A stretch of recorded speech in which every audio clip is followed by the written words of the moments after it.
Loud explosions and flashes of light during the night in Odesa. The latest Russian missile attack hit the city's port on Monday night. The explosions were heard all the way in the center of the strategically important city in the south of Ukraine. Among the targets, one of the city's biggest shopping centers. In the morning, soldiers and investigators made their way through the rubble to survey the damage. The strike killed at least one, with 5 injured. 1,200 square meters of a supermarket, wedged between 2 stores, was completely destroyed. The windows of the buildings surrounding the area were shattered during the explosions.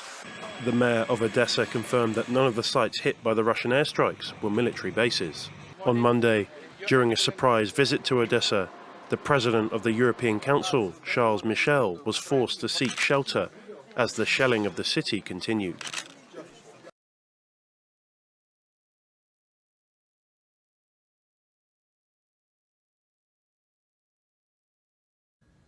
A steady flow of gas despite months of war.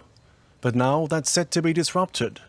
Ukraine said it's been forced to turn off the taps at the Novopskov compressor station, which provides Europe with almost a third of its gas supply from Russia.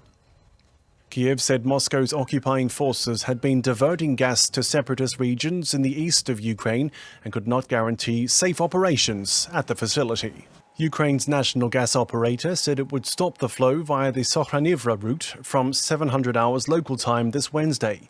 It proposed to temporarily shift supply to the Sudzha station further west, a move that Russia's main exporter Gazprom said would be technically impossible.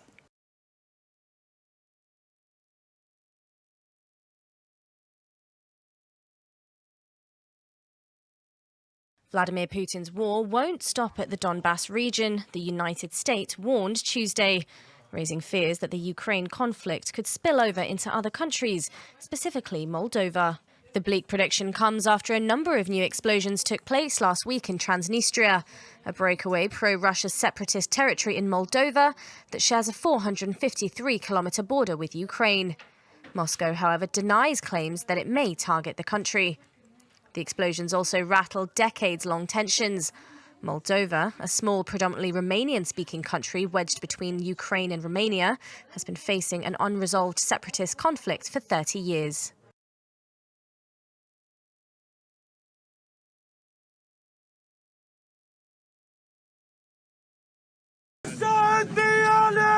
The body of Shireen Abu Akleh is carried through the town of Jenin in the occupied West Bank. The veteran Al Jazeera reporter was shot dead while covering a raid by Israeli forces. Another journalist was also shot and injured. The Palestinian Health Ministry says they were hit by bullets fired by Israeli soldiers. We made ourselves clear to the army and the passers-by, indicating that we are the press. Then within seconds there was the first shot. I told them that we are being targeted, we are being shot at. I turned and found Shireen on the ground. The Israeli military says its forces came under attack in Jenin and that they fired back. There was no exchange of fire, so there is no possibility whatsoever that a Palestinian have shot Shireen Abu Akleh. The Israeli army always uses these excuses to cover up the crimes they are committing against Palestinians, including Palestinian journalists.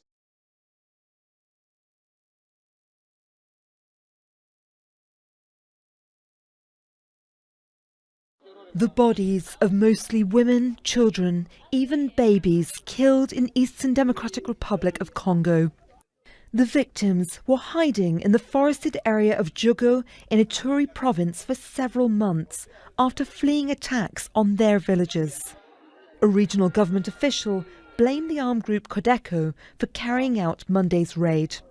And 24 hours earlier this happened.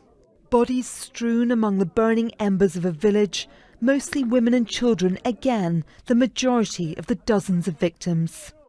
They were killed in an attack by another rebel group during a raid on the Camp Blanket gold mine in Ituri. A regional monitoring group says fighting has scarred the regions of Ituri and northern Kivu for decades.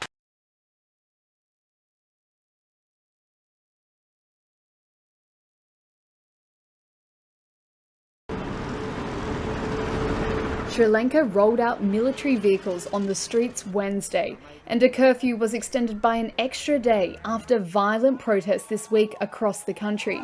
Sri Lanka's going through its worst economic crisis in history, and demonstrators' patience wore thin this week. Protesters and a key trade group have called for a new government, and after a series of deadly clashes on Monday that left the capital Colombo's streets full of debris, as well as burnt-out vehicles and homes. The government has ordered troops to shoot at anyone damaging public property or threatening lives. Monday saw ruling party supporters attack an anti-government protest camp, sparking violence. It appeared to trigger a string of clashes that left several people dead and over 200 injured. Thousands of protesters defied the curfew to attack officials, setting ablaze shops and businesses.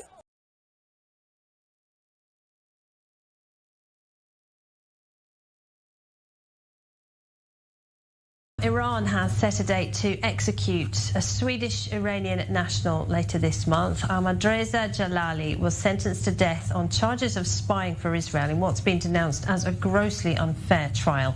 Human rights groups say the sentence is retaliation for the war crimes trial of the former Iranian official Hamid Nouri by a court in Sweden.